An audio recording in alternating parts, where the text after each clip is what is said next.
বারাকাতুহু। আমার নাম শেখ সাকিবুর রহমান। আমি ক্লাস পঞ্চম শ্রেণীর ছাত্র। আমি একটি কবিতা বলছি। কবিতাটির নাম স্যার এবং স্টুডেন্ট। অফিস রুম গিয়ে সেদিন দুপুরে বললে কেটে সাকিবু, শুনুন সুলাল বাবু, 40 জন স্টুডেন্ট আমরা একটা ঘরেই থাকি। দুঃখে আমি সারাদিন রাত সন্দেহ স্যারকে রাখি। আব্দুল স্যার ঘরে 7টা বিড়াল, হোসেন ছোট বড়, সুবসে বসেন 8টা কুকুর, যতই বারণ করো। শিলন বাবু লাগাই বেগুন, মিড ডে মিলে খাবে বলে বেগুন খেয়ে সবাই গা চুলকায়, মরছে জলে পুড়ে। আশরাফুল ম্যাম পোষেন 12টি মুরগি, ডিম খাবে তার বলে তাদের শখে মাথা রাজে ভীষণ আমার ধরে। রাশিদুল স্যার পাগল 10টা ছাগল, রাতের ঘরে ভেবে গন্ধে আমাদের প্রাণ যায় যায়, মরছে কেঁদে কেঁদে।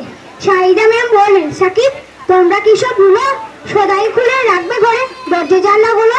শুনেই সাকিব বেজায় কাবু, বললে করুন সুরে, 150 পোষা পায়রা আমার যাবে এই